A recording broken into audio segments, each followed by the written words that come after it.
தன்மாற்றம். சரிங்களா? உயிரின தன்மாற்றம். அதாவது எல்லாம் வல்ல இறைவனே எப்படி உயிர்களாக தன்மாற்றம் பெற்றான். சரிங்களா? இப்ப இறைநிலை சுத்த வெளி. இறைநிலை என்னங்க? சுத்த வெளி, பூரண பொருள். சரிங்களா? அதிலிருந்து பிரபஞ்ச தோற்றங்கள் வந்ததை நாம உணர்ந்திருக்கிறோம். இறைநிலையே தன்னிருக்க ஆற்றலால். சரிங்களா? இனிமேல் நீங்க படிக்கிற எல்லா இறைவணக்க பாடல்லையும் ஒரு ஆழ்ந்த அர்த்தத்தை நீங்க உணர்வீங்க. இந்த தன்னிருக்க ஆற்றலைத்தான் அழுத்த ஆற்றல் என்று சொல்கிறோம். அழுத்தம் எனும் உந்து ஆற்றல் ஒன்றை கொண்டே அணுமுதலாய் அண்டகோடி அனைத்தும் ஆக்கி. சரிங்களா? அது வரைக்கும் இப்ப நம்ம விளக்கம் பார்த்துட்டோம். இன்னொரு இறைவணக்க பாடல் உங்களுக்கு ஞாபகம் இருக்கும். ஆதியனும் பரம்பொருள் மெய். ஆதியனும் பரம்பொருள் மெய், அது எழுச்சி பெற்று. அது என்ன பண்ணுதுங்க? எழுச்சி பெற்று அணுவென்ற உயிராகி. அணு என்று சொல்லக்கூடிய உயிராகி. சரிங்களா? அணுக்கள் கூடி. அதைத்தான் நாம பார்த்தோம். அந்த அணுக்கள் கூடி மோதி இணைந்து இயங்குகின்ற நிலைமைக்கு ஏற்ப, அது எந்த அளவிற்கு அந்த அணுக்கள் கூடி மோதி இயங்குகின்ற நிலைமைக்கு ஏற்ப மூலகங்கள் பலவாகி. என்னவாங்க? மூலகங்கள், எலிமெண்ட்ஸ், பஞ்சபூதங்கள், மூலகங்கள் பலவாகி அவை இணைந்து வேதித்த அண்ட கோடிகளாய். இந்த ஆதியனும் பரம்பொருள் மெய்தான் எழுச்சி பெற்று அதுதான் அணுவாகி, அதுவே மூலகங்களாகி, அவை இணைந்து அதுவே வேதித்த அண்ட கோடிகளாய். அதான் பிரபஞ்சம். இதுவரைக்கும் இப்ப பார்த்தாச்சு. அப்புறம் அடுத்த வரி, வேதித்த அண்ட கோடிகளாய் மற்றும் பிறப்பு இறப்பு இடை உணர்தல் இயக்கமாகி. பிறப்புக்கு இறப்புக்கு இடைப்பட்ட உணர்தல் என்ற இயக்கமாக இருக்கிறது எதுதான்? அந்த சாட்சாத் இறைநிலையே தான், சுத்த வெளிதான். சரிங்களா? அதைத்தான் நம்ம இந்த சப்ஜெக்ட்ல நாம இப்போ டீப்பா பார்க்க போறோம். இது கொஞ்சம் சயின்டிபிக்கான விஷயம்தான், இருந்தாலும் நீங்க நல்லா புரிஞ்சுக்க முடியும், ரொம்ப எளிமையாவும் புரிஞ்சுக்க முடியும். சரி, மகரிஷி என்ன சொல்றாங்க? இந்த காந்தம், இப்ப நம்ம பார்த்தோம் இல்லையா, அந்த எல்லாம் வல்ல இறைநிலையே தன்னை இறுக்கி இறை துகள்களாக மாற்றம் பெறுது பாருங்க, அதுதான் காந்த நிலையினுடைய தொடக்கம். அப்போ இந்த பிரபஞ்சம் முழுக்க என்ன இருக்குதுன்னா காந்தம் தான் இருக்கு. எல்லாம் வல்ல இறைவனே காந்தமாகவும் இருக்கிறான். காந்தத்திற்கு ரெண்டு தன்மை இருக்குங்க. ஒண்ணு ஆற்றல், காந்த ஆற்றல்னு நம்ம சொல்றோம். சரிங்களா? இன்னொன்னு அறிவு. அந்த காந்தத்துக்கு என்ன இருக்குங்க? ஆற்றலும் இருக்கு, அறிவும் இருக்கு. சரிதானுங்களா? நான் இதை பற்றி கொஞ்சம் பின்னாடி டீட்டெயில்டா பார்ப்போம். ஒவ்வொரு உயிர்கள்லையும் அந்த இறைவனுடைய அறிவு எப்படி வெளிப்படுது அப்படிங்கிறத பார்க்கிறப்போ நமக்கு ரொம்ப ஆச்சரியமா இருக்கு. சரி, இங்க மகரிஷி என்ன சொல்றாருன்னா, காந்த நிலை அறியாமல் கடவுள் நிலை அறிவதோ. இப்ப பாருங்க, அந்த காந்தம்னு சொல்றோம்ல, இந்த காந்தம்ங்கிறது எதுனா அந்த இறை துகள்களுக்கு தான் காந்த துகள்கள் என்று பெயர். சரிங்களா? அப்ப அந்த இறை துகள்கள் ஒன்று கூடிதான் விண்ணாகி, விண்ணு ஒன்று கூடி பஞ்சபூதமாகி, பஞ்சபூதங்கள் சேர்ந்து அண்ட சராசரங்களாகி எல்லா உயிர்களாக இருக்குதுன்னு பாக்குறோம். புரியுதா இல்லைங்களா? அப்ப அந்த காந்தத்தை பற்றி தெரியாம நீங்க கடவுள் நிலையை பற்றி தெரிந்து கொள்ள முடியாது. அதனாலதான் இந்த ஹிந்து தர்மத்துல இந்த கதை ஒண்ணு சொல்லுவாங்க இல்லையா, அப்பனுக்கு பாடம் சொன்ன சுப்பன். சுவாமி மலையில முருகப்பெருமான் சிவனுக்கு பிரணவத்தை பற்றிய உபதேசம் கொடுக்கின்ற காட்சின்னு ஒரு சீன் வரும். அது என்னன்னா, நான் முதல்ல சொல்லியிருக்கிறோம், சிவன்கிறது சுத்த வெளி. அதற்கு தன்னைத்தானே உணரக்கூடிய சக்தி இல்லை. அதிலிருந்து உருவாகிய காந்தம், காந்தம் தான் கந்தன் என்று நாம சொல்லுகிறோம். இப்ப பஞ்சபூத சக்திகளை விநாயகர் என்று சொல்லுகிறோம். அதிலிருந்து வெளிப்பட்ட 6 காந்த நிலைகளை, சரிதானுங்களா? அந்த பாடல் கூட வரும், 6 முகமான பொருள் நீ அருள வேண்டும், சரிதானுங்களா? அப்போ அந்த எல்லாம் வல்ல சுத்த வெளியே பஞ்சபூதங்களில் தன்மாற்றம் பெற்ற 5 விதமான காந்த ஆற்றலாக அழுத்தம், ஒளி, ஒளி, சுவை, மனமாக மாற்றம் பெறுகிறது. மனிதனிடம் மனமாகவும், உணரக்கூடிய மனமாகவும் அது இருக்கிறது. அப்படிங்கிறது தான் காந்த நிலைன்னு சொல்றாங்க. அப்ப அந்த மனமாகிய காந்தத்தை கொண்டுதான் நம்ம கடவுள் நிலையை அறியணும், சரிங்களா? அதுதான் காந்தமாக இருக்கிற முருகப்பெருமான் சிவனுக்கே பிரணவ மந்திரத்தை உபதேசித்ததாக அந்த கதை சொல்லக்கூடிய ஞானம் அதுதான். சிவனுக்கே தன்னை யாருன்னு உணர்ந்து கொள்ள முடியாது, சரிங்களா? அப்ப அந்த காந்தமாக இருக்கிற முருகராக வந்ததுக்கு அப்புறம்தான் அந்த ஞானத்தை அவருக்கு உபதேசிக்கிறார், சரிங்களா? அப்ப அந்த காந்த நிலை தெரியாம கடவுள் நிலை தெரிய முடியாது. அதே போல கருமையம் அறியாமல் அறிவினை அறிவதோ. நம்ம எல்லாருக்கிட்டையும் கருமையம் இருக்கு. நம்ம கருமைய தூய்மை, கருமையம் கலங்கப்படுற விதம், இது எல்லாமே பார்த்துருக்குறோம்.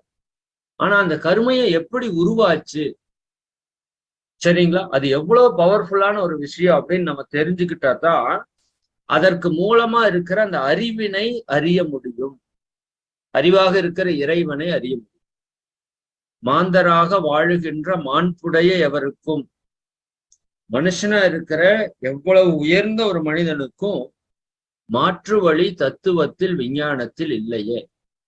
இதை தெரியாம உங்களால தத்துவத்திலையும் போய் கடவுளை அடைய முடியாது, விஞ்ஞானத்தின் வழியாக போய் உங்களால கடவுளை அடைய முடியாது, கடவுளை உணர முடியாது, இறைவனை, இறைத்தன்மையை உணர முடியாது அப்படின்னு தீர்க்க தரிசனமா மகரிஷி அவங்க சொல்றாங்க.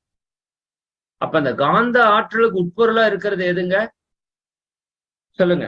காந்த ஆற்றலுக்கு உட்பொருளா இருக்கிறது எது? சாட்சாத் இறைநிலை தான்.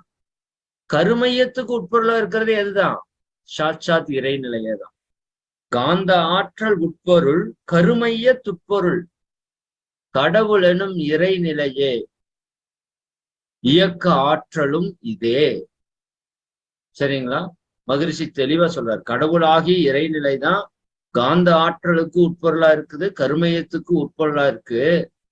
இதுதான் எல்லாவற்றையும் இயக்கி கொண்டிருக்கிறது. அப்ப இந்த காந்தத்தை பற்றிய பேருண்மையை நாம விளங்கி கொள்ளணும். சரி, நம்ம உடலுக்குள்ள கோடிக்கணக்கான உயிர் துகள்கள் சுழன்று ஓடிக்கொண்டிருக்குதுன்னு நம்ம பார்த்தோம். அந்த ஒவ்வொரு உயிர் துகளுக்குள்ளும் எண்ணற்ற இறை துகள்கள் இருக்கின்றன, சரி? இது எல்லாமே உங்களுக்கு தெளிவா தெரிஞ்ச விஷயம். அப்ப அந்த ஒவ்வொரு உயிர் துகளும் தன்னைத்தானே சுற்றி கொண்டிருக்கிறது. அப்படி தற்சுழற்சியினால் அதில் இருக்கும் இறை துகள்களே காந்த அலைகளாக வெளியாகின்றன.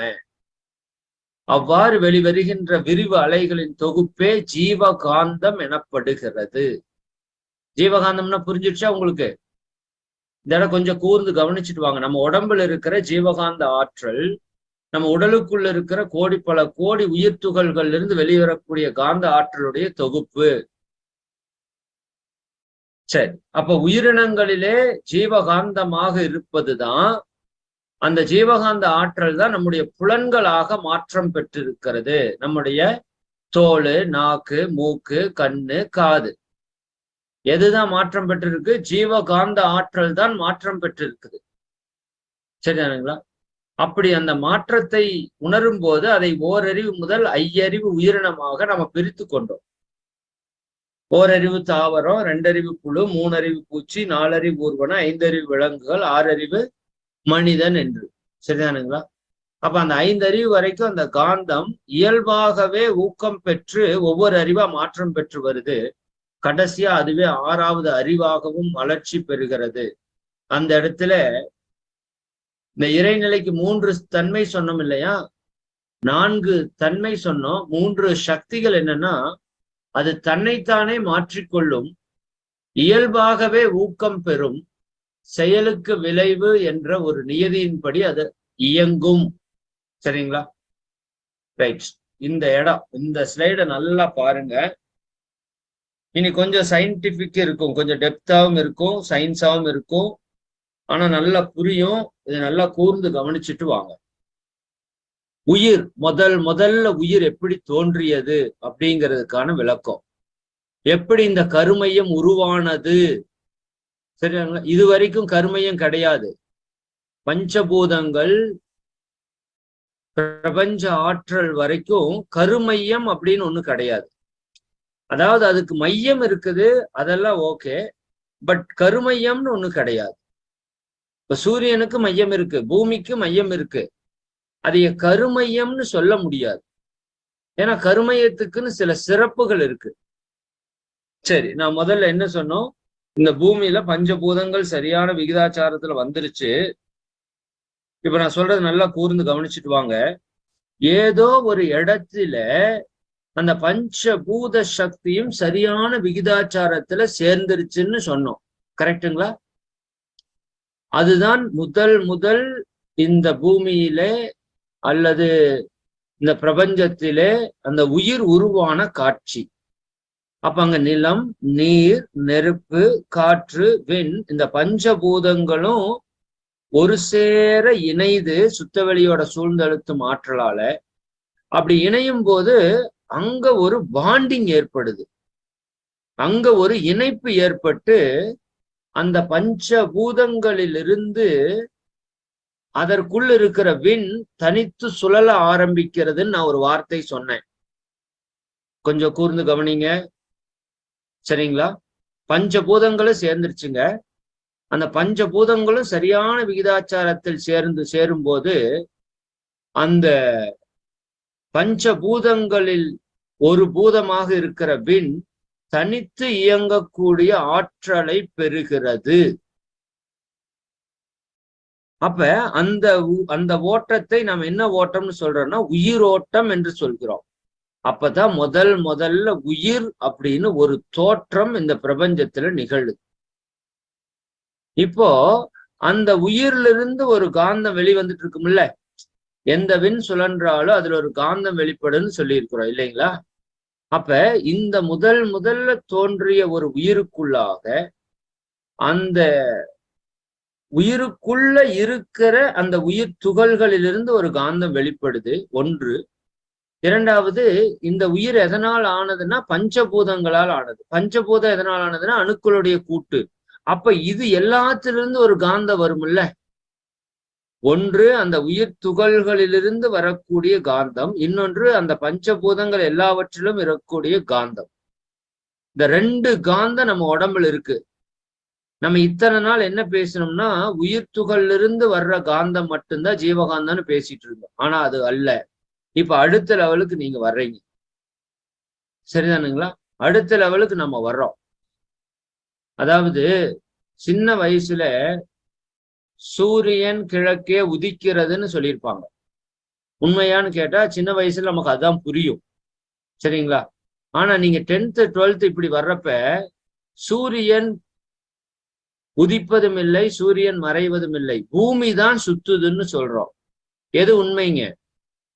பூமி சுத்துறதுதான் உண்மை. உங்களுக்கு புரிதலுக்காக முதல்ல அந்த ஜீவகாந்த சக்திங்கிறது அந்த உயிர் ஆற்றல்ல இருந்து வரக்கூடிய காந்தம்னு சொன்னோம். அதுவும் இங்க உண்மைதான்.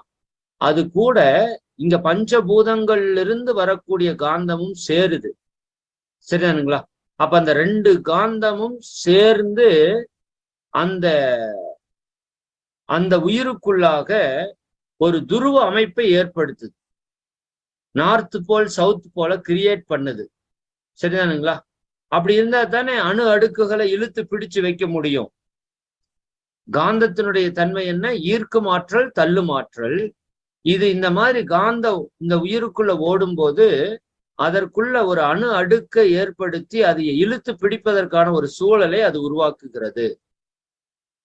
இப்படி அது உருவாக்கும் போது அந்த காந்த ஆற்றல் அந்த உடல்ல சுற்றி இயங்குது இல்ல, இந்த உயிர் ஓட்டம் ஓடுது இல்ல, எந்த ஒன்று சுழன்றாலும் அதற்கு ஒரு மையம் உருவாயிருமா இல்லையா? சரிங்களா? இப்ப அந்த முதல்ல தோன்றிய உயிர் இங்க பாருங்க, இந்த ப்ளூ கலர்ல ஒரு ரவுண்டு போட்டிருக்காங்கல்ல, அதுதான் அந்த உயிரோட அளவு. அதற்கு உள்ள இருக்கிறது அந்த பஞ்சபூத சக்தி. இந்த ரவுண்டா ஏரோ மார்க் போட்டிருக்காங்கல்ல, அந்த உயிர் ஓட்டம் ஓடுறதுக்கு ஆரம்பிக்குது. அது போக இந்த ப்ளூ கலருக்கு வெளியே அப்படியே துகள் துகளா காமிச்சிருக்காங்கல்ல, அதுதான் அந்த உயிர்ல இருந்து வெளிப்படக்கூடிய காந்த ஆற்றல். ஓகேங்களா? நம்ம உடம்புல இருந்து ஒரு அடி தூரத்துக்கு காந்த ஆற்றல் இருக்கிறது சொல்றோம்ல, அந்த மாதிரி முதல் உயிருக்கும் அது உடம்புல இருந்து கொஞ்சம் தூரத்துக்கு அந்த காந்த ஆற்றல் இருக்கு. சரிங்களா? ரைட். இப்போ இந்த உயிர் துகள்கள் வேகமாக சுழலுது. அப்படி சுழலும் போது அதுக்கு ஒரு மையத்தை ஏற்படுத்துகிறது. சரிதானுங்களா? எந்த ஒன்று சுழன்றாலும் ஒரு மையம் உருவாகுங்கிறது இயற்கையினுடைய நியதி. அதனுடைய அடிப்படையில அந்த முதல் தோன்றிய உயிருக்கு ஒரு மையம் ஏற்படுகிறது. அந்த இடத்துல அழுத்தம் பெற்ற காந்த ஆற்றல், ஏன்னா காந்த ஆற்றல் திணிவு பெற்று இருக்குது அந்த இடத்துல. இன்னும் அந்த உடம்புல ஓடிட்டு இருக்கிற உயிராற்றலும் அந்த இடத்துல திணிவு பெற்று இருக்குது. சரிங்களா? இதுக்கு என்ன காரணம்? சுத்த வெளியினுடைய சூழ்ந்த அழுத்தத்தால் அந்த உடலினுடைய மையத்தில் அந்த காந்த சக்தி திணிவு பெற்று அது கருமையமாக உருவாகிறது. நல்லா புரிஞ்சுக்கோங்க. அப்ப கருமையம் அப்படிங்கிறது என்ன? திணிவு பெற்ற காந்த களம். அதுக்கு பேருதான் கருமையம். சரி, அந்த திணிவு பெற்ற காந்த களத்துக்குன்னு ஒரு மையம் இருக்கும்ல, அந்த மையத்துல என்ன இருக்குதுன்னா சுத்த வெளி இருக்கிறது. நல்லா புரிஞ்சுக்கோங்க. எந்த ஒன்று சுழன்றாலும் அதனுடைய மையப்பகுதி சுழலாது. மையப்பகுதி சுழலாது. ஃபேன் சுத்துதுன்னா அதனோட சென்டர் ஆஃப் த அந்த ஆக்சிஸ் வந்து சுழலாது. சக்கரம் சுத்துதுன்னா அந்த சென்டர் ஆஃப் த ஆக்சிஸ் வந்து சுழலாது.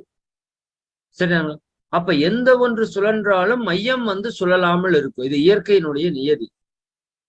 அப்படி இந்த கருமையத்துல மைய பகுதி இருக்கு பாருங்க, அது சுழலாமல் இருக்கின்ற சுத்த வெளிதான். சரிங்களா? அப்ப அந்த சுத்த வெளியை சுற்றி இந்த திணிவு பெற்ற காந்தக்கள் இருக்குது பாருங்க, இது மையமாக இருக்கிறது. கரு என்றால் இறைவன் என்று பொருள். கருவறை, கோயில்ல கருவறைன்னு சொல்றீங்கல்ல, அங்க யார் இருக்கிறா? இறைவன் இருக்கான்ல. அப்ப கரு என்றால் இறைவன் என்று பொருள். அப்ப இறைவன் மையம் கொண்டுள்ள அந்த மையப்பகுதிக்கு கரு மையம் என்று பெயர். நல்லா புரிஞ்சுக்கணும். சரிங்களா? அப்ப ஒரு உயிர் உருவாயிருச்சு. அந்த உயிருக்குள்ள உயிர் ஓட்டம் ஓடுறதுக்கு ஆரம்பிச்சிருச்சு. உயிர் ஓட்டம் ஓட ஆரம்பிச்ச உடனேயும் அந்த காந்தமும் உடல் முழுக்க ஓடுது. இப்படி அது உடல் முழுக்க ஓடும் போது அதற்கு ஒரு மையத்தை ஏற்படுத்துகிறது. அந்த திணிவு பெற்ற காந்த மையம், திணிவு பெற்ற உயிர் துகள்களின் மையத்தை நாம் கருமையம் என்று அழைக்கிறோம். நல்லா புரிஞ்சுக்கோங்க. அதுதான் கருமையம். இப்ப கருமையம்ங்கிறது என்ன? திணிவு பெற்ற காந்த களம். அங்க என்ன இருக்கு? காந்த களமும் இருக்கு. அதனோட மையத்துல சுத்த வெளியாகிய பேரறிவும் இருக்கிறது. சரிங்களா? இந்த காந்த களத்தை தான் நம்ம முன்னோர்கள் சித்திரகுப்தன் என்று சொல்லுகிறார்கள். அது எப்படிங்கிறத நான் பின்னாடி சொல்றேன். இந்த கருமையத்தினுடைய மையத்தில் இருக்கிற சுத்த வெளியைத்தான் யம தர்ம ராஜா என்று சொல்கிறார்கள். சரிங்களா? அது இன்னும் அடுத்த 2-3 ஸ்லைடில் அது எப்படின்னு உங்களுக்கு விளக்கம் சொல்றேன். அது புரிஞ்சிருச்சுனாவே நமக்கு அந்த கருமையத்தில் இருக்கிற ரகசியம் நல்லா புரியறக்க ஆரம்பிச்சிடும். சரிங்களா? இன்னும் 2-3 ஸ்லைடு இப்படித்தான் இருக்கும். கொஞ்சம் போரிங்கா கூட இருக்கலாம், வேற வழி இல்லை. இது புரியலனா அடுத்தடுத்த உயிர்களாக அந்த இறைநிலை தன்மாற்றம் அடைஞ்சது, நம்ம கருமையத்தில் இருக்கிற விஷயங்கள் எல்லாமே உங்களுக்கு புரியாது. அதனாலதான் இது டெப்தா நான் சொல்ல வேண்டியதா இருக்கு. சரிங்களா? ரைட். இப்போ இதற்குள்ள அந்த ஒரு ஆற்றல் உருவாயிட்டு இருக்கு, ஆற்றல் சுழன்று கொண்டு இருக்கு. அதனால ஒரு காந்தத்தன்மை இந்த உடல்ல இருந்து வெளியே போயிட்டே இருக்கு. சரிங்களா? அந்த காந்தத்தன்மை வைத்துதான் இந்த உயிர் புற உலகத்தில் இருக்கிற விஷயத்தை உணர முடியும். இப்ப பாருங்க, இறைவெளியினுடைய சூழ்ந்த அழுத்தத்தாலும் பஞ்சபூத சேர்க்கையால் உருவான அந்த உடலில் தோன்றக்கூடிய காந்தத்தின் விலக்கு ஆற்றலாலும் அவ்வப்போது சில விண்கள் வேகம் பெற்று அந்த கட்டமைப்பிலிருந்து வெளியே தனிமமாக சுழல ஆரம்பிக்கின்றது. இந்த உடல்ல இருந்து எப்படி பூமியிலிருந்து சூரியனிலிருந்து அந்த ஆற்றல் கொஞ்சம் வெளியே போகுதுன்னு சொன்னோம்ல, அந்த மாதிரி நம்ம இந்த உடல்ல இருந்தும் கொஞ்சம் ஆற்றல் வெளியேறி கொண்டே இருக்கிறது. அப்ப இந்த இடத்துல 2 காந்தம் இருக்குதுன்னு சொன்னா, ஒண்ணு பஞ்சபூதத்தால் ஆன காந்தம், இன்னொன்று விண்ணிலிருந்து வரக்கூடிய காந்தம். இந்த 2 வகை காந்தமும் கலந்து ஒரு கூட்டு காந்தக்களமாக உருவாகும் போதுதான் அந்த காந்தத்திற்கு உணரும் தன்மை கிடைக்கிறது. இது ரொம்ப ரொம்ப இம்பார்ட்டன்ட் பாயிண்ட்டுங்க. கல்லுலையும் பஞ்சபூத சக்தி இருக்குங்க. புரியுதா இல்லைங்களா? பல இடங்கள்ல பஞ்சபூத சக்தி இருக்கு. ஆனா உணரக்கூடிய சக்தி அதுக்கு வரல. என்ன காரணம்னா, அதற்குள்ள அந்த உயிர் ஓட்டம் தனிமமா ஓடல. சரி, நீங்க வச்சிருக்கிற செல்போன் பஞ்சபூதத்தினுடைய கூட்டுதான். சரிங்களா? நீங்களும் பஞ்சபூதத்தினுடைய கூட்டுதான். ஆனா செல்போன் நீங்க டச் பண்ணா உணராது, நீங்க டச் பண்ணா உணர்றீங்க. என்ன காரணம்னா, நமக்கு 2 பேருக்கு என்ன டிஃபரன்ஸ்னா, அந்த செல்போனுக்குள்ள பஞ்சபூதம் இருக்கு, ஆனா சரியான விகிதாச்சாரத்தில் இல்ல. அப்படி இல்லாத போது அதற்குள்ள உயிர் ஓட்டம் சுழன்று ஓடுற மாதிரி சூழல் அமையல. அப்படி அமையாத போது அந்த உயிரிலிருந்து வரக்கூடிய காந்தம் அந்த பஞ்சபூத காந்தத்தோட இணையறதுக்கு வாய்ப்பில்லை. அப்படி இணையாத போது அது உணரக்கூடிய தன்மை கிடைக்கல அதுக்கு. ஆனா நமக்கு உயிர்களுக்கு பஞ்சபூத சக்தி சரியான விகிதாச்சாரத்தில் இணைந்ததால நம்ம உடம்புக்குள்ள உயிராற்றல் தனித்து ஓடக்கூடிய தன்மை பெற்றது. அப்ப அந்த பஞ்சபூத சக்தி கூட இந்த உயிராற்றலுடைய சக்தியும் சேருது. 2ம் சேரும் போது நமக்கு ஒரு சிறப்பு கிடைக்கிறது, உணரக்கூடிய தன்மை நமக்கு வருகிறது. புரியுதுங்களா? இந்த படத்தை நல்லா கூர்ந்து பாருங்க. இது அந்த உயிரினுடைய உடம்புல 2 ஆற்றல் இருக்கிறத காமிப்பாங்க. ஒன்று சிவப்பு நிறமான இருக்கிற புள்ளிகள், அது என்னன்னு வச்சுக்கலாம், நம்ம உயிர் துகள்கள்னு வச்சுக்கோங்க. நீல நிறமா இருக்கிற புள்ளி இருக்கு பாருங்க, அதையே பஞ்சபூத சேர்க்கைன்னு வச்சுக்கோங்க. இப்ப நம்ம உடம்புக்குள்ள என்ன இருக்கு? பஞ்சபூத சேர்க்கையும் இருக்கு, உயிர் துகள்களும் இருக்கு. சரிங்களா? இப்ப கீழே பாருங்க, ஒரு சிவப்பு கலர்ல ஒரு ரவுண்ட் ரவுண்டா போட்டிருக்காங்களா? இது இந்த உயிரிலிருந்து வெளியில் இருக்கக்கூடிய ஒரு பொருள். அதிலிருந்து ஒரு காந்த ஆற்றல் வெளிவந்துட்டே இருக்கு. எப்பவுமே நல்லா சொல்ற புரிஞ்சுக்குங்க. எப்பவுமே இந்த பிரபஞ்சத்தில் இருக்கிற எல்லா பொருளிலிருந்தும் ஒரு ஆற்றல் வெளிப்பட்டு கொண்டே இருக்கும். எல்லா பொருள்ல இருந்துமே. ஏன்னா எல்லாமே அணுக்களோட கூட்டா இருக்கிற காரணத்தினால எல்லா பொருளிலிருந்துமே ஒரு ஆற்றல் வெளிப்பட்டு கொண்டே இருக்கும். ஏன்னா எல்லா பொருளும் அணுக்களோட கூட்டு, அணுக்கள் சுழலும் போது அந்த ஆற்றல் வெளியே வந்துட்டே இருக்கு. சரி, இப்ப பாருங்க, இந்த உடம்புல இருந்து இது முதல்ல உருவான உயிர். இந்த உயிரோட உடலில் இருந்து ஒரு காந்தம் வெளியாகி கொண்டே இருக்கிறது. அந்த உடம்புல இருந்து கொஞ்ச தூரத்துக்கு அந்த காந்தம் வெளியிருக்கு. இப்ப புறப்பொருள்ல இருந்து வரக்கூடிய காந்தம் நம்ம அந்த உயிரோட காந்தத்துல மோதுது. இது இந்த உயிர் யாருன்னு நினைக்காதீங்க, நீங்களும் நானும் தான் அந்த உயிரை இருக்கிறோம். நம்மளோட முன்னாடி கதையத்தான் நான் பேசிட்டு இருக்கேன். அந்த இறைவெளி பஞ்சபூதங்களாக மாறி, பஞ்சபூதங்களை சேர்ந்து அழுத்தி உயிராக மாறி, சரிங்களா? அந்த உயிராக மாறிய போது அதுல இருந்து அந்த காந்தம் வெளிப்படுகிறது. அதைத்தான் ஜீவகாந்த களம் அப்படின்னு சொல்றோம். இப்போ இந்த வெளியிலிருந்து ஒரு ஆற்றல் அந்த உயிரின் மேல படுது. அப்படி படும்போது இந்த ஆற்றலை நமது காந்த ஆற்றல் உணர்கிறது. சரிங்களா? உணர்ந்து அந்த உணர்வை அப்படியே எடுத்துட்டு போய் கருமையத்துல பதிவிக்குது. ஏன்னா இந்த காந்தம் சுழன்று எங்கதான் மையம் கொள்ளுது? கருமையத்துல மையம் கொள்ளுது. சரிங்களா? அப்ப வெளியில் இருக்கிற ஒரு காந்தத்தை முதலில் உணரக்கூடிய தன்மை அந்த உயிருக்கு வருது. அந்த உணர்வு எங்க போய் உணர்த்தப்படுகிறது? கருமையத்திலே பதிகிறது. சுத்தவெளி இதைய சூழ்ந்து அழுத்தி இந்த கருமையத்துக்கு கொண்டு போய் அங்க பதிய வச்சுக்குது. இப்ப நான் பேசிட்டு இருக்கிற ஒரு விஷயம் உங்க காதுகளுக்குள்ள போய், உங்க மூளைக்குள்ள போய், உங்க கருமையத்துல பதியுது. அது மாதிரி முதல் உயிருக்கு அந்த புறத்திலிருந்து வரக்கூடிய காந்த அலைகள் கருமையத்தை நோக்கி சென்று, சரிதானுங்களா, அந்த விஷயத்தை ரெக்கார்டு பண்ணிக்குது. அப்ப இந்த உயிருக்கு முதல்ல வெளியிலிருந்து வரக்கூடிய ஆற்றலை உணரக்கூடிய தன்மை கிடைக்குது. ரைட், இதுதான் மீண்டும் அந்த ஸ்லைடு தான் போட்டிருக்கோம். சரி, இப்ப பாருங்க, இந்த முதல்ல உருவாச்சுல உயிர். இந்த உயிருக்கு முதல் அனுபவம் இன்பமா இருந்திருக்குமா துன்பமா இருந்திருக்குமா? சொல்லுங்க பாப்போம். முதல்ல உருவான உயிருக்கு முதல் அது பெற்ற அனுபவம் இன்பமாக இருந்திருக்குமா துன்பமாக இருந்திருக்குமா? அப்படின்னா முதல்ல பெற்ற அனுபவம் இன்பமாகத்தான் இருந்திருக்கும். என்ன காரணம்னு சொல்றீங்க? சரியானுங்களா? இறைவன் எப்பேற்பட்ட கருணையாளன். அவன் துன்பத்தை கொடுப்பானா உயிருக்கு முதல் அனுபவத்தை? சரியாங்களா? இந்த உடல் முழுக்க பஞ்சபூத சக்தியால் நிறைந்திருக்கிறது. சரிதானுங்களா? அப்ப அந்த உடல் முழுக்க எப்படி புது பேட்டரி வாங்கினீங்கன்னா ஃபுல் சார்ஜா கொடுக்குறோமோ அந்த மாதிரி இறைவன் ஃபுல் சார்ஜா தான் அந்த உயிரை உற்பத்தி பண்ணனான். அப்ப அந்த ஃபுல் சார்ஜ் செலவாகிறப்ப நம்ம இன்பம் தானே. கண்ணு வழியா பாக்குறீங்க இன்பம், காது வழியா கேட்கறீங்க இன்பம். ஜீவகாந்த செலவு தானே இன்பமா உணர்றோம். அப்ப முதல்ல அந்த உயிர் காந்தத்தை செலவு பண்ணி புறத்தில் இருக்கிறது உணரும் போது அதற்கு என்ன கிடைச்சிருக்கும்? இன்ப உணர்வு தான் கிடைச்சிருக்கும். சரிதானுங்களா?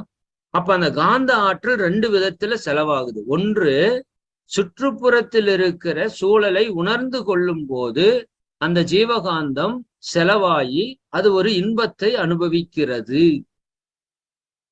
2வது, உடலுக்குள்ள இப்ப அணு அடுக்கு வந்துருச்சுல்ல, அந்த அணு அடுக்க பராமரிக்கிறதுக்காக ஜீவகாந்தம் செலவாகுது. ரொம்ப சிம்பிளா நான் சொல்ற புரிஞ்சுக்குங்க. இப்ப நம்ம உடம்புல ஜீவகாந்த ஆற்றல் இருக்குல்ல, ஒண்ணு உடலினுடைய இயக்கத்திற்கு செலவாகுது. கரெக்டுங்களா? உடலுக்குள்ள ஹார்ட், லங்ஸ், கிட்னி, லிவருக்குன்னு செலவாகுது இல்லையா? அப்புறம் நாம கண்ணுல பாக்குறது, காதுல கேட்கறதுன்னு புறத்துல செலவாகுது இல்ல? அப்ப நமக்கு அகத்துல ஒரு செலவு, புறத்துல ஒரு செலவு. அது மாதிரி இந்த உயிருக்கும் உள்ள உடலுக்குள்ள அந்த அணு அடுக்க சீரா வச்சுக்கிறதுக்குன்னு ஒரு செலவாகுது. வெளியில காந்த ஆற்றல் வெளியில உணரும் போது ஒரு செலவாகும். அப்ப இந்த 2 வகையான செலவு அந்த உயிர்ல ஏற்பட ஜீவகாந்தம் என்ன ஆகும்? குறையறதுக்கு ஆரம்பிக்குது. நல்லா கவனிச்சுட்டு வாங்க. இப்ப இறைவன் ஒரு மிராக்கிள் பண்ணுவான் பாருங்க, ஒரு அதிசயம் இங்க நடக்கும். இப்போ அந்த ஜீவகாந்தம் குறைய குறைய குறைய குறைய இப்ப நமக்கு சாப்பிட்றதுக்கு தெரியுது, தியானம் பண்றதுக்கு தெரியுது, ஜீவகாந்த ஆற்றல் உள்ள வருது, எடுத்துக்கிறோம், சமன் செஞ்சுக்கிறோம். ஆனா இந்த உயிருக்கு ஒண்ணுமே தெரியாது இல்ல. முதல்ல தோன்றின உயிர் தானே, அதுக்கு எப்படி தெரியும் ஜீவகாந்த ஆற்றல் உற்பத்தி பண்றதுக்கு? அதுக்கு ஒண்ணுமே தெரியாது. பஞ்சபூதம் சேர்ந்து உயிர் ஆயிடுச்சு, அவ்வளவுதான். அப்ப முதல் அந்த உயிருக்கு ஒரு தேவை ஏற்படுது. என்ன தேவை? அந்த உயிர் ஆற்றல் குறைய குறைய குறைய, சரிங்களா, அதுக்கு ஆற்றல் பற்றாக்குறை ஏற்படுகிறது. அதைத்தான் இந்த ரவுண்டுல காமிச்சிருக்காங்க. இந்த ஆற்றல் பற்றாக்குறை ஏற்படும் போது இந்த உயிர் துகள்களுடைய ஓட்டம் இருக்குல்ல, அந்த ஓட்டத்திலே தடை ஏற்படுகிறது. அதையத்தான் நம்ம வழியாக உணர்கிறோம். அப்ப இதுக்கு ஒரு துன்ப உணர்வு வருது. முதல்ல அதுக்கு ஒரு துன்ப உணர்வு வருது. எதனால துன்ப உணர்வு வருது? அந்த உயிராற்றல் உடல் முழுக்க சுழன்று ஓடிட்டே இருந்து உடலுக்குள்ளேயும் வெளியும் செலவாயிட்டே இருக்கு. இப்ப அந்த ஆற்றல் செலவாக ஆக ஆக ஆக ஆற்றல் பற்றாக்குறை வருது. அப்ப அந்த ஆற்றல் பற்றாக்குறை வரும்போது அதற்கு எப்படி சமன் செய்யறதுன்னு தெரியல. அப்ப அந்த இடத்துல ஓட்டத்துல தடை ஏற்படுகிறது. அந்த தடையை அது துன்பமாக உணர்கிறது. நல்லா புரிஞ்சுக்குங்க. சரிதானுங்களா? அப்ப ஜீவகாந்த செலவால் அணு அடுக்குகள் இடையே இடைவெளி அதிகரித்தல், உயிர் துகள்கள் தொடர்ந்து ஓட முடியாது தேக்கம் அடைகிறது. இது இந்த கருமையத்தில ஒரு துன்ப பதிவாக அந்த உயிருக்கு பதியுது. நல்லா புரிஞ்சுக்கோங்க. இதுதான் முதல் துன்ப பதிவு நம்ம கிட்ட ஏற்பட்டது. சரிங்களா? நம்ம கருமையத்திலையும் இதுதான் நடக்குது. அப்போ அந்த முதல் அந்த உயிர் தேக்கம் ஏற்பட்டதால் அது துன்பமாக உணருது பாருங்க. அப்ப என்ன பண்ணுது? அந்த துன்ப உணர்வு இந்த கருமையத்துல இருக்கா? இந்த கருமையத்துல யார் இருக்கிறா? இறைவன் இருக்கானா? கருமையத்துல யாரு இருக்கா? இறைவன் இருக்கிறான். அப்ப அந்த துன்பத்தை உணர்வது யாருங்க? சாட்சாத் இறைவனே தான் அந்த துன்பத்தை உணர்றான். நல்லா புரிஞ்சுக்கோங்க. இந்த இடம் சீக்ரெட். இப்ப நாம துன்பத்தை உணர்றன்னு சொல்றோம்ல, நாம துன்பத்தை உணரல, இறைவனேதான் துன்பத்தை உணர்கிறான். சரிதானுங்களா? அந்த கருமையத்தில் இருக்கிற சுத்த வெளிதான் அந்த துன்பத்தை உணர்கிறது. அப்ப அந்த துன்பத்தை போக்கணும்னு ஒரு ஏக்கம் அந்த உயிருக்கு ஏற்படுகிறது. அப்ப இயற்கை என்ன பண்ணுது? இந்த கருமையத்தில் இருக்கிற சுத்த வெளி அதனுடைய பேரறிவை கொண்டு இந்த பிரபஞ்ச ஆற்றலை உள்ளே எடுத்து அதை உணவாக மாற்றக்கூடிய சக்தியை இந்த உயிருக்கு வழங்குகிறது. இதுதாங்க மிகப்பெரிய அதிசயம்னு நான் சொன்ன விஷயம். நீங்க யோசித்து பாருங்க, பஞ்சபூதங்களை ஒண்ணு சேர்த்து ஒரு உயிரை உருவாக்கிட்டு அதுக்கு எனர்ஜி பத்தலைன்னா இப்ப எனர்ஜி எப்படி எடுக்கிறதுன்னு தெரியல. அப்ப அந்த உயிர் ஏங்குது, இறைவா பல பல கோடி ஜென்மங்களுக்கு அப்புறம் இன்னைக்கு அந்த இறை ஆற்றலே நானா உயிரா வந்திருக்கு. நான் வந்த நோக்கம் இறைவனை உணரணுங்கிறதுக்காக, தன்னை உணரணுங்கிறதுக்காக. அப்போ இந்த துன்ப உணர்வு அப்படியே தொடர்ந்ததுன்னா நான் உயிர் வாழ முடியாது, இறந்துருவேன். அப்ப எனக்கு ஏதாவது நீ ஒரு ஹெல்ப் பண்ணு அப்படின்னு அது ஒரு ரெக்வெஸ்ட் கொடுக்குது அந்த உயிர் ஆற்றல். இதற்கு அந்த இறைநிலைக்கும் பொறுப்பு இருக்கு. இறைநிலை தான் இந்த உயிராகவும் வந்திருக்கு, இறைநிலை தான் அதனோட மையத்திலையும் இருக்கு. இது எல்லாத்தையும் செஞ்சுட்டு இருக்கிறது இறைநிலை தான். அப்ப இதற்கு ஒரு மாற்று செயல் செய்யணும் அப்படின்னு சொல்றப்ப இயற்கை என்ன பண்ணுது பாருங்க. அந்த உடம்புக்குள்ள இருக்கிற ஜீவகாந்த ஆற்றல் இருக்குல்ல, அதுல சில பகுதிய பச்சையமா மாற்றுது. பச்சையம்னா தெரியுமில்லங்க, குளோரோஃபில். அது வரைக்கும் அந்த உயிருக்குள்ள பச்சையம் இல்ல, இப்ப பச்சையம் உருவாகுது.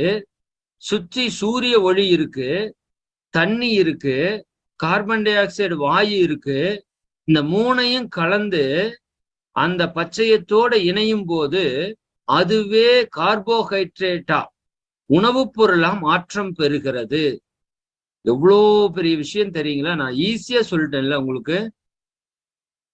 சரி, இது மிகப்பெரிய மிராக்கல்னு சொல்லலாம். ஏன்னா இது வரைக்கும் அந்த உடம்புல பச்சையமே கிடையாது, குளோரோஃபிலே கிடையாது. அப்ப இந்த ஜீவகாந்த ஆற்றல், சரிதானுங்களா, தனது ஜீவகாந்தத்தையே திணிவு பெறச் செய்து அந்த இறை ஆற்றல் குளோரோஃபில் அப்படிங்கிற உயிர் ரசாயனத்தை உருவாக்கி கொள்கிறது. அதனாலதான் நான் அடிக்கடி சொல்லுவேன், ஜீவகாந்தம் நினைச்சா எதுவா வேணா கன்வெர்ட் ஆகுன்னு நான் சொல்லுவேன். இப்ப ஜீவகாந்தம் தான் உயிர் வாழ்றதுக்காக பச்சையமா கன்வெர்ட் ஆயிடுச்சு. இது மாற முடியுமா? இயற்கையில மாற முடியும். இயற்கை மாற்றிக்கொள்ளும். இந்த இறையாற்றலுக்கு அவ்வளவு பெரிய பேரறிவு, பேராற்றல் இருக்கு. அப்ப நல்லா கூர்ந்து கவனிங்க. இப்ப அது பச்சையமா மாற்றிருச்சு, அதனுடைய ஜீவகாந்தத்தையே திணிவு பெறச் செய்து குளோரோஃபில்லா மாத்திருச்சு. அப்ப சூரிய ஒளியையும் தண்ணியையும் கார்பன் டை ஆக்சைடையும் அது வாங்கி தனக்கு எழக்கூடிய தேவையை தானே நிறைவு செய்து கொள்ளக்கூடிய ஒரு இனமாக, தாவர இனமாக அது எழுச்சி பெறுகிறது. சரிங்களா? இதுதான் தாவரம் அப்படின்னு புரிஞ்சுக்கோங்க. இதுக்கு பேரு தான் ஒளிச்சேர்க்கை அப்படின்னு நம்ம படிக்கிறோம். போட்டோசிந்தசிஸ் நீங்க படிச்சிருப்பீங்கல்ல, அதற்குள்ள இவ்வளோ பெரிய ரகசியம் இறை ஆற்றலால் நிகழ்த்தப்பட்டு கொண்டிருக்கிறது. சரிங்களா? அதாவது வள்ளலார் ஒரு இடத்துல சொல்லுவார், எங்கெங்கு இருந்து உயிர் ஏதேது வேண்டினும் அங்கங்கு இருந்து அருள் அருட்பெரும் ஜோதி என்று சொல்வார். அப்ப அந்த உயிர் தான் வாழணும், இறைவா ஏதாவது செய்ய, உன்னுடைய பேரறிவை பயன்படுத்தி எனக்கு உதவி செய்யன்னு அந்த உயிர் கேட்ட உடனேயும் அந்த உயிராக இருக்கிறது இறைநிலை தான், உயிர் மையத்தில் இருக்கிறது இறைநிலை தான், சுற்றி இருக்கிறது இறைநிலை தான். அப்ப அந்த இறைநிலை பேரறிவை கொண்டு இந்த ஒளிச்சேர்க்கைக்கான செயல்பாடுகளை நிகழ்த்தி விட்டது. அப்ப தனக்கு எழக்கூடிய தேவையை தானே போக்கிக் கொள்ளக்கூடிய உயிரினம்தான் தாவர இனமாக மலர்ச்சி பெறுகிறது. இறைவனே தாவர இனமாக மலர்ச்சி பெறுகிறான். இது எப்படி நடந்தது? இயல்பாகவே நடந்தது. யாரு இந்த இடத்துல போய் நீ இதை பண்ண அதை பண்ணுன்னு சொல்லல. இயல்பாகவே அந்த உயிர் தோன்றுது, இயல்பாகவே அது இன்பத்தை உணருது, இயல்பாகவே காந்த ஆற்றல் செலவாகுது, இயல்பாகவே அது துன்பத்தை உணர்கிறது, துன்பத்தை போக்கணும்னு அது இயல்பா நினைக்குது, அதற்குள்ள இருக்கிற காந்த சக்தி இயல்பாகவே பச்சையமாக மாறுகிறது, இயல்பாகவே சுற்றி இருக்கிற பஞ்சபூத சக்தியை கொண்டு அது உணவை தயாரிக்கிறது. இதெல்லாம் ஆட்டோமேட்டிக்கா நடக்குதுங்க. சரிதானுங்களா? இப்போ ரெண்டாவது அது வந்து தாவரம்னு பார்த்துட்டோமா. இப்போ வந்து விலங்கினம். நீங்க ஒரு செல் தாவரம் கிளாமிடோமோனஸ் படிச்சிருக்கீங்களா? ஒரு செல் உயிரி அமீபா அப்படியெல்லாம் படிச்சிருக்கீங்கல்ல, சரிங்களா? இப்ப அந்த ஒரு செல் தாவரம்ங்கிறது தாவர இனம். இப்ப பாருங்க, சில வகை ஓரறிவு ஜீவன்கள் அந்த தாவரங்களை உண்டு வாழும் நிலை உருவான போது அது விலங்கினம் என்ற ஒரு பிரிவு வந்தது. அதுதான் பாக்டீரியாங்கிறோம். இப்போ உங்களுக்கு ஒரு கான்செப்ட் சொல்றேன். இப்ப இந்த மாதிரி நிறைய உயிர்கள் உருவாயிருச்சுன்னு வச்சுக்கோங்க. நிறைய தாவர உயிர்கள் உருவாயிருச்சு. பஞ்சபூதங்கள் சேர்ந்து சேர்ந்து அந்த பஞ்சபூதங்கள் உயிராக மாறி, சரிங்களா, அந்த உயிர் நிறைய உருவாயிருச்சு. இப்ப அந்த பஞ்சபூதம் உயிர் வாழணும்னா அதுக்கு பச்சையும் இருக்கு, கூடவே சூரிய ஒளி, தண்ணி, காத்து, இந்த மூணும் இருந்தா தான் அது என்ன பண்ண முடியும், அந்த உணவு தயாரித்து கொள்ள முடியும் இல்லையா? இப்போ உதாரணத்துக்கு சொல்றேன். இப்போ அந்த உயிர் தண்ணிக்குள் இருக்குன்னு வச்சுக்கோங்க. தண்ணிக்குள்ளதான் முதல்ல உயிர் தோன்றி இருக்கிறதுக்கு வாய்ப்பு இருக்கு. ஏன்னா தண்ணியை ஒட்டி நிலம் இருக்கு, சூரிய ஒளி அந்த இடத்துல படுது, காற்று இருக்குது, விண் சக்தியும் இருக்குது. அதனாலதான் நீர்ல தான் முதல்ல உயிர் தோன்றி இருக்குங்கிறத உணர்த்துறதுக்கு தான் நமக்கு வந்து அந்த மச்சவதாரத்தை முதல் அவதாரமா மீனுன்னு காமிச்சாங்க. மீனுன்னா மீன் முதல்ல தோன்றல, தண்ணீர தான் உயிர்கள் முதலில் தோன்றியது அப்படிங்கறத உணர்த்துறதுக்கு தான் நமக்கு மீன்கிற படத்தை நம்ம முன்னோர்கள் காமிச்சாங்க. நான் அதை பத்தி பின்னாடி விளக்கம் சொல்றேன், இப்போதைக்கு புரிஞ்சுக்கோங்க. இப்ப தண்ணி இருக்கு, தண்ணிக்குள்ள அந்த உயிர் இருக்குன்னு வச்சுக்கோங்க. இப்போ அந்த தண்ணியில ஒரு அலை அடிச்சுட்டே இருக்குல்ல, காற்று இருக்கிறப்ப அலை அடிச்சுட்டே இருக்கு. இப்ப அந்த உயிர் சூரிய ஒளியில படுற மாதிரி இருந்த வரைக்கும் சூரிய ஒளி கிடைச்சது, தண்ணி கிடைச்சது, காத்து கிடைச்சது, உணவு உற்பத்தி பண்ணிக்கிச்சு. இப்போ ஒரு அலை அடிக்குது, அலை அடிச்சு அந்த உயிர் ஒரு பாறைக்கு அடியில போயிருச்சுன்னு வச்சுக்கோங்க. சும்மா உதாரணத்துக்கு யோசிங்க, ஒரு பாறைக்கு அடியில போயிருச்சு, அங்க சூரிய ஒளியே இல்லை. இப்ப இது எப்படி உணவு தயாரிக்கும்? உணவு தயாரிக்க முடியலேன்னு வச்சுக்கோங்க, சரியானுங்களா? இப்ப இந்த மாதிரி ஒரு 10-20 உயிர் அந்த இடத்துல போய் நின்றுச்சு, ஆனா உணவை தயாரிக்க முடியல. பாவம், வழியில, பசியில, துன்பத்துல வாடுது, சரிங்களா? இப்ப இந்த இடத்துல பெரிய உயிர் ஒண்ணு இருக்குது, சின்ன உயிர் ஒண்ணு இருக்குது. பெரிய உயிர்னா நீண்ட நாள் ஆன ஒரு உயிர். இப்ப சின்ன உயிர்னா இப்பதான் உற்பத்தியான ஒரு உயிர் இருக்குதுன்னு வச்சுக்கோங்க. இப்ப இந்த பெரிய உயிர் என்ன பண்ணுது, தன்னுடைய தேவை, ஆனா உயிர் போக கூடாது, அதுக்காக என்ன பண்ணுது, இங்க உணவு உற்பத்தி பண்ண முடியல, அப்ப தன்னுடைய உடலினுடைய ஒரு பகுதியை அப்படியே பிரித்து விரித்து அந்த பக்கத்தால் இருக்கிற அந்த உயிரை அப்படியே லபக்குன்னு பிடிக்குது. இப்படி அது ஒரு உயிரை பிடிக்கும் போது, இது தாவரம் தான், ரெண்டுமே தாவர இனம்தான், ஆனா வேற வழி இல்லை, உயிர் வாழ்றதற்கான சூழல் வேற இல்லைங்கிறப்போ அது அந்த பஞ்சபூதத்தால் ஆன அந்த தாவரத்தையே அப்படியே உள்வாங்குது பாருங்க. அப்படி உள்வாங்கிய போதுதான் அதற்கு விலங்கினம் என்ற ஒரு பேரை நாம கொடுத்தோம், சரிங்களா? அப்போ ஒரு ஜீவன் மற்றொரு ஜீவனை உண்டு வாழும் நிலை உருவான போது விலங்கினம் என்ற பிரிவு உருவானது, சரிதானுங்களா? அப்ப அதைய உண்ணி என்று சொல்லுகிறோம். அமீபா என்ன? உண்ணி, இன்னொரு தாவர உயிரை உண்டு வாழக்கூடிய ஒரு உண்ணி. இப்ப இருக்கிற எல்லாம் ஆடு, மாடு, இது எல்லாமே என்னதான், தாவரத்தை உண்டு வாழக்கூடிய ஒரு விலங்குகள் அப்படின்னு நம்ம சொல்றோமா. அமீபாலிருந்து தொடங்கி ஈரறிவு உயிரினம் அது.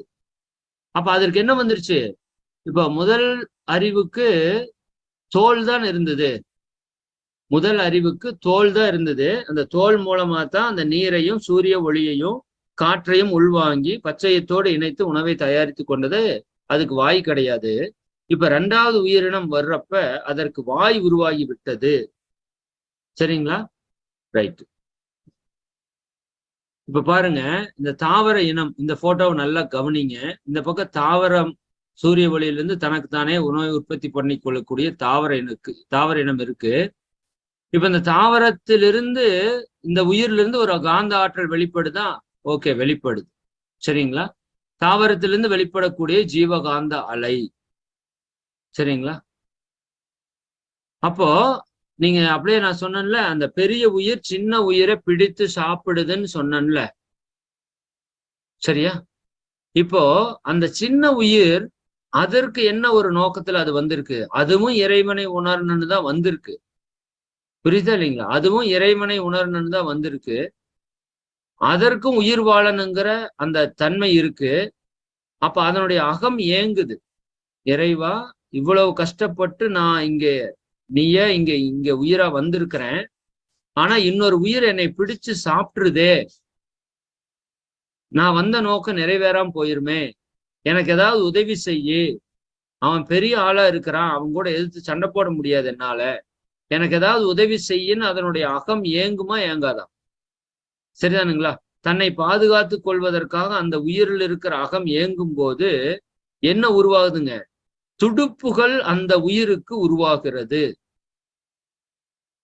துடுப்புனா என்ன? அந்த இடத்திலிருந்து அது நீந்தி இடம் பெயர்ந்து செல்வதற்காக அந்த துடுப்புகள் அதற்கு உருவாகிறது. இந்த இடத்துல உங்களுக்கு 2 மந்திர வார்த்தை சொல்றேன். ஒன்று பாதுகாப்பு, இன்னொன்று பராமரிப்பு. நான் சொல்றேன், இது கொஞ்சம் போர் அடிக்கிற மாதிரி இருக்கும். இந்த தத்துவம் புரியலைன்னா உங்க உடலிலே நோயை குணப்படுத்தக்கூடிய மந்திரம் உங்களுக்கு தெரியாமல் போயிடும். நல்லா புரிஞ்சுக்கோங்க. இது ஏதோ சும்மா நான் கதை பேசிட்டு இருக்கல. அந்த ஓரறிவு உயிர் தனக்குள்ள நினைச்சா இருக்கிற காந்தம் பச்சையமா மாறுறது சத்தியமா இருந்ததுன்னா, அந்த ஓரறிவு உயிர் தன்னை பாதுகாத்துக் கொள்வனும்னு அது நினைச்ச உடனே அதனுடைய உடம்புகளிலே அந்த துடுப்புகள் உருவாகிறது உண்மையா இருந்ததுன்னா, நீங்கள் நினைத்தால் உங்க உடலிலே இருக்கிற கிட்னி சரியாகணும்னா சரியாகும். உங்களோட ஹார்ட் சரியாகணும்னா சரியாகும். ஹார்ட்டில் இருக்கிற ஓட்டை அடையணும்னு நீங்க நினைச்சா அது அடையும். அது எத்தனை பெரிய ஓட்டையா இருந்தாலும் சரி, எத்தனை ஓட்டையா இருந்தாலும் சரி. உங்க ஜீவகாந்தத்திற்கு அவ்வளவு பெரிய சக்தி இருக்குதுன்னு புரிய வைக்கிறதுக்கு தான் இந்த சப்ஜெக்ட் இவ்வளவு தூரம் பேசிட்டு இருக்கோம். புரியுதா இல்லைங்களா? அப்ப இந்த உயிர் தன்னை பாதுகாத்து கொள்ளணும்னு உண்மையா எது தேவைன்னு கேட்டாலும் அந்த இறைநிலை அதை பண்ணி கொடுத்துருங்க. நல்லா புரிஞ்சுக்கோங்க. அதைத்தான் வள்ளலாரோட வார்த்தையை நான் சொன்னேன். எங்கெங்கு இருந்து உயிர் ஏதேது வேண்டினும் அங்கங்கு இருந்து அருள் அருட்பெரும் ஜோதி. சாதாரண ஓரறிவு தாவர இனத்திற்கே இத்தனை வசதியை பண்ணி கொடுக்கக்கூடிய அந்த இறைநிலை 6 அறிவு மனிதனான உங்களுக்கு எனக்கு எவ்வளவு வாய்ப்புகளை வசதிகளை உருவாக்கி கொடுத்திருக்கோம். இது நமக்கு புரியாம தான் நம்ம வாழ்க்கையில இவ்வளவு நம்ம கஷ்டப்பட்டுட்டு இருக்கிறோம். உங்கள் அகம் ஏங்கினால், உண்மையாக ஏங்கினால் உங்களுக்குள்ள என்ன மாற்றம் வேணா நிகழும். சரிங்களா? அப்ப அந்த உயிர் தன்னை பாதுகாத்துக்கணும்னு நினைக்குது. அதற்கு ஒரு துடுப்பை இயற்கை உருவாக்குகிறது. சரிதானுங்களா? இப்ப துடுப்பை உருவாக்கி அந்த சாப்பிடப்படக்கூடிய உயிர் அங்கிருந்து நகர்ந்து எஸ்கேப் ஆகுது. அப்ப இந்த பசியோடு இருக்கிற உயிருக்கு என்ன தோணும்? இறைவா, நான் சாப்பிடலான்னு நினைக்கிறவன் அவன் பாட்டுக்கு அவன் வேகமா நகர்ந்து போறான். என்னால நகர முடியல. எனக்கு அந்த நகரக்கூடிய தன்மை இருந்தா நான் அவனை பிடிச்சு சாப்பிட்டு நான் உயிர் வாழ்வேன் அப்படின்னு அது கேக்குது. கேக்குமா கேட்காது? அதனுடைய அகம். சரி, இந்த உனக்கும் துடுப்பு வந்துடட்டும். சரிங்களா? அப்ப பிடிச்சு சாப்பிடக்கூடிய உயிருக்கும் துடுப்பு வந்துருச்சு.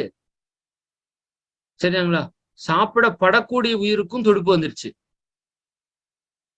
அப்ப அந்த தேவை உணர்வு பாருங்க. நீங்க உயிர் வாழணும் அப்படிங்கிற அந்த உணர்வு, சரிதானுங்களா, உங்களுக்குள்ள என்ன மாற்றத்தை வேணா உருவாக்கும். சரி, அப்போ இப்ப பாருங்க, இந்த ஸ்லைடு அதை விட முக்கியம். தாவர இனம், 2வது இங்க இருக்கிறது விலங்கினம். சரிங்களா? இந்த விலங்கு என்ன சொன்னோம்? 2ஆம் நிலைன்னு சொன்னோம். தாவரம்ங்கிறது தனக்குத்தானே உணவை தயாரித்துக் கொள்வது. விலங்கு என்பது, நல்லா கவனிங்க, தாவரத்தை உண்டு வாழ்வது. தெரியுதுங்களா? தாவர உண்ணின்னு வச்சுக்கோங்களேன், அது விலங்கு. இப்ப 3ஆவதா இன்னொன்னு உருவாகுது. அது என்னன்னு பார்த்தா, அந்த தாவரத்தை உண்டு வாழ்ற விலங்கு இருக்குல்ல, அந்த விலங்கை உண்டு வாழுவது. நல்லா புரிஞ்சுக்கோங்க. முதல்ல தாவரம் ஒரு புல்லுன்னு வச்சுக்கோங்க. ரெண்டாவது அந்த தாவரத்தை உண்டு வாழ்ற மானுன்னு வச்சுக்கோங்க. 3 அந்த மானையே உண்டு வாழ்கிற சிங்கம்னு வச்சுக்கோங்க. இதுக்கு பேர் ஊனுண்ணின்னு பேர். கார்னிவோரஸ்ன்னு சொல்றோம். சரிங்களா? இதெல்லாம் சயின்ஸ்ல ரொம்ப டெப்தா படிச்சீங்கன்னா நிறைய தெரியும். +2ல இருக்கிற பசங்களுக்கே தெரியும். சரியானுங்களா? இது ஊன் உண்ணி. அது தாவர உண்ணி ரெண்டாவது, இது ஊன் உண்ணி. இது எப்படி உருவாச்சு? இப்போ இந்த விலங்குகளோட கூட்டம் எல்லாம் ஒரு இடத்துல இருக்குன்னு வச்சுக்கோங்க. விலங்குகளோட கூட்டம் எல்லாம் ஒரு இடத்துல இருக்கு. இப்ப அந்த இடத்துல தாவர உயிர் எதுவுமே இல்லை. பஞ்சபூத ஆற்றலும் சரியா இல்லை. தனக்குத்தானே உணவை தயாரிச்சுக்கவும் முடியல. இன்னொரு உயிரை பிடிச்சு சாப்பிட்றதுக்கு உயிரும் இல்லை. அப்ப அந்த விலங்குகள் எல்லாம் ஒரு இடத்துல கூட்டமா இருக்கும்போது அங்க புதிதாக தோன்றிய உயிரினம் ஒண்ணு இருக்கும், பழையதா தோன்றிய உயிரினம் ஒண்ணு இருக்கும். இந்த பழையதா தோன்றிய உயிரினத்திற்கு பயங்கரமான பசி வந்துருச்சு. அப்ப என்ன பண்ணுது? வேற வழி இல்லாம பக்கத்தால் இருக்கிற அந்த சின்ன விலங்க அது அப்படியே சுவாகா பண்ணுது. சரிங்க? அது அப்படியே சாப்பிடுது. அப்படி சாப்பிடும் போது என்ன ஆகுதுங்க? அந்த இறை அப்படியே இதற்குள்ள இதனுடைய உணவாக மாறுகிறது. இதுதான் 3வது நிலையில வரக்கூடிய ஊன் உண்ணி. சரிதானுங்களா? புரிஞ்சிருக்கும் நினைக்கிறேன். முதல் நிலை தாவரம், அப்புறம் தாவரத்தை உண்டு வாழக்கூடிய விலங்குகள், விலங்குகளை உண்டு வாழக்கூடிய உயிரினங்கள், விலங்குகள், ஊன் உண்ணின்னு 3 நிலையா உருவாகுதுங்க. அப்ப விழுங்கிய இறை பாருங்க அந்த உடம்புக்குள்ள போகுது. இப்போ யோசிச்சு பாருங்க, இப்படி உள்ள போறப்ப இந்த சின்ன உயிர் ஒண்ணு இருக்குல்ல, புதிதாக உருவானது, அது அங்கேயே இருந்து அதுக்கு இரையாகிறதுக்கு விரும்புமா, இல்ல எங்காச்சும் போய் எஸ்கேப் ஆயிரலான்னு விரும்புமானா, அது எஸ்கேப் ஆகிறதுக்கு தான் பார்க்கும். ஐயோ இங்க இருந்தா இவன் நம்மளை கொன்றுவான்டா, ஏதோ ஒரு பக்கம் நம்ம போய் பதுங்கிக்கலாம் அப்படின்னு பாதுகாப்பு கருதி அது ஒரு இடத்துல போய், இதுக்கு தெரியாத இடத்துல போய் பதுங்கி நிக்குது. சரிதானுங்களா? அதுதான் என்ன சொல்றது, இப்ப நம்ம உயிருக்கு ஒரு ஆபத்து வந்தா போய் பதுங்கி நிக்கிறோம்ல, ஒரு இடத்துல மறைஞ்சு நிக்கிறோம்ல, சரிதானுங்களா? அது மாதிரி அது போய் ஒரு இடத்துல பதுங்கி நிக்குது. அப்படி பதுங்கி இருக்கிறப்ப அதுக்கு சாப்பாடு வெளியே வந்தா இன்னொரு உயிர் பிடிச்சு சாப்பிட்டுரும். ஆனா வெளியே வராம இருந்தாலும் நம்ம செத்துருவோம். அப்ப என்ன பண்ணுது? அந்தனோட உடம்புல ஒரு சின்ன பகுதியை வெளியே நீட்டுது. எதுக்கு? அந்த சூரிய ஒளி வந்துருச்சுன்னா அது உணவை தயாரிச்சுக்கும். அதுக்கான சக்தி அங்க இருக்கு. அப்ப அந்த சூரிய ஒளி உணர்றதுக்கு மட்டும் உடம்பினுடைய ஒரு பகுதி அப்படியே முன்னாடி நீட்டுது. அப்படி நீட்டும் போது அந்த சூரிய ஒளி அந்த உடம்பினுடைய ஒரு பகுதியில பட்டு பட்டு பட்டு பட்டு அந்த சூரிய ஒளியை உள்வாங்கக்கூடிய இடமா அந்த இடம் மாறுது. அந்த இடம்தான் பிற்காலத்துல நம்முடைய கண்களாக வருகிறது. இந்த கண்ணுங்கிறது சாதாரணமா விஷயமா நினைச்சுக்காதீங்க. இந்த உயிர்ல சூரிய ஒளியை உள்வாங்குவதற்கான ஒரு இடம் இருக்குல்ல, அந்த இடம்தான் கண்கள். உங்க கண்களை பயன்படுத்தி சூரிய ஆற்றலில் இருக்கிற எனர்ஜிய உடலினுடைய எனர்ஜியா மாற்ற முடியும். இன்னைக்கும் சயின்ஸ் அதை நிரூபிச்சிருக்கு. காலையில எழுந்து சூரிய ஒளியை, அதிகாலை சூரியனையும் அந்தி மாலை சூரியனையும் கொஞ்ச நேரம் நீங்க பார்த்துட்டு இருந்தா அந்த சூரிய ஒளியினுடைய ஆற்றல் உங்கள் கண்களுக்குள் பாய்ந்து உங்க உடலுக்குள் ஆற்றலாக மாற்றம் பெறும். இது மிகப்பெரிய ரகசியம். சரிதானுங்களா? அப்ப இந்த 3ஆம் நிலை ஜீவனிடமிருந்து தற்காப்பு காரணமாக பதுங்கி வாழக்கூடிய நிலை உருவாகுது. சரிதானுங்களா? அப்போ அதுக்கு தேவை உணர்வு ஏற்படும் போது அந்த முன்பகுதியை வெளியே நீட்டி அந்த எனர்ஜியை உள்ள எடுத்துக்குது. சரிதானுங்களா? ரைட்டு. இப்ப பாருங்க, சூரிய ஒளி உள்ள இடத்தில்தான் தனக்கு தேவையான தாவர உணவு கிடைக்கும் என்று அந்த அக உணர்வு எழும்போது அந்த முதுகுப்புறத்தின் முன்பகுதியை சூரிய ஒளியை உணரும் மையமாக அது பயன்படுத்துகிறது. சரிதானுங்களா? அதனால மேல் பகுதி நமக்கு ஹார்டா இருக்கும், கீழ்ப்பகுதி சாஃப்டா இருக்கும். எல்லா உயிர்களுக்குமே மேல் பகுதி ஹார்டா இருக்கும். நீங்க பாருங்க, எந்த உயிரை தொட்டு பார்த்தீங்கன்னாலும் மேல் பகுதி ஹார்டா இருக்கும். சூரிய ஒளி பட்டு பட்டு பட்டு பட்டு அந்த இடம் ஹார்டா இருக்கும். அடிப்பகுதி சூரிய ஒளி படாதங்காட்டி சாஃப்டா இருக்கும். சரி, இப்ப பாருங்க, இப்போ இந்த மூன்றாவது உயிர்னு ஒண்ணு சொன்னோம்ல, அது என்ன பண்ணுது, தான் வாழ்வதற்காக வேற வழி இல்லாம அதுக்கு பக்கத்தால இருக்க ஒரு சின்ன ஜீவனை பிடிச்சு விழுங்குது. அதுக்கு என்ன பண்ணுது, அதனுடைய முன்பக்கத்தை உடைத்து கொண்டு அந்த இரையை இது விழுங்குகிறது. அப்ப விழுங்கிய இரை இந்த உடலுக்குள்ள போகுது. அப்ப உணவு தேடி மற்றொரு ஜீவனை நெருங்கி தனது காந்த வெளிப்பாட்டு மூலம் அது ஏற்ற உணவுதானா என்று ஆராய்கிறது. இந்த இடத்துல ஒரு மிகப்பெரிய விஷயம் நடக்குது பாருங்க. இப்ப அந்த சின்ன உயிர்ல இருந்து ஒரு காந்தம் வெளிப்படுமா? வெளிப்படும். பெரிய உயிர்ல இருந்து ஒரு காந்தம் வெளிப்படுமா? வெளிப்படும். இப்பதான் அந்த உணர்தலுக்கு எவ்வளவு முக்கியம்னு பாருங்க. இப்ப அந்த சின்ன உயிர்ல இருந்து வரக்கூடிய காந்தம், பெரிய உயிர்ல இருந்து வரக்கூடிய காந்தம், ரெண்டு காந்தமும் மோதி ஒன்றை ஒன்று உணர்கிறது. அப்படி உணரும் போது இந்த பெரிய உயிருக்கு தெரிஞ்சிருச்சு, இது நமக்கு தேவையான உணவு தான், சிக்கிட்டான் அப்படின்னு அது உணருது. அதே சமயம் சின்ன உயிருக்கும் தெரியுது, ஐயோ நாம இவங்கிட்ட மாட்டிட்டோமே. ஏன்னா இந்த காந்தத்தை வச்சு உணர்ந்துக்குது. சரிதானுங்களா? அப்ப இவங்கிட்ட இருந்து எஸ்கேப் ஆகணுமேன்னு அது ஓடுது. இவன் நமக்கான உணவுன்னு இது கண்டுபிடிச்சிருச்சு. இது துரத்திட்டு போய் அதை விழுங்குது. எது பெருசோ அது ஜெயிச்சிருக்கு. சரிங்களா? அப்ப இது நெருங்குறப்ப அருகில இருந்து அந்த ஜீவன் தற்காப்பு கருதி ஓடுது. ஓடும் அதனை விரட்டி சென்று அதன் உடலினுடைய முன்பாகத்தையே உடைத்து கொண்டு அந்த ஓடும் ஜீவனை அது விழுங்குகிறது.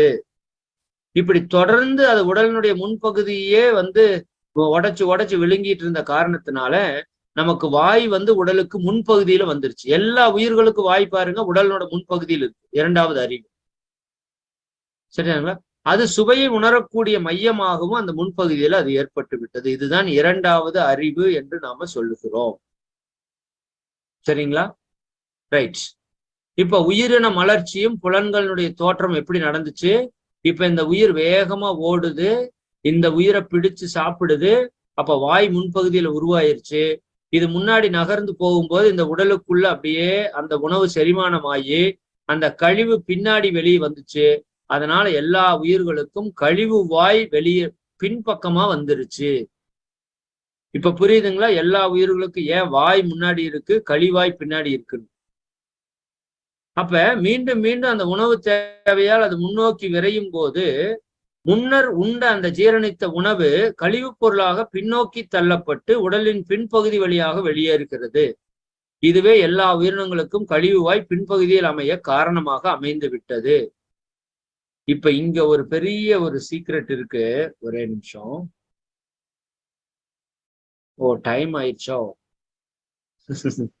மன்னிக்கணும். சரி, இதை அடுத்த வகுப்புல தொடருவோம். அடுத்த வகுப்புல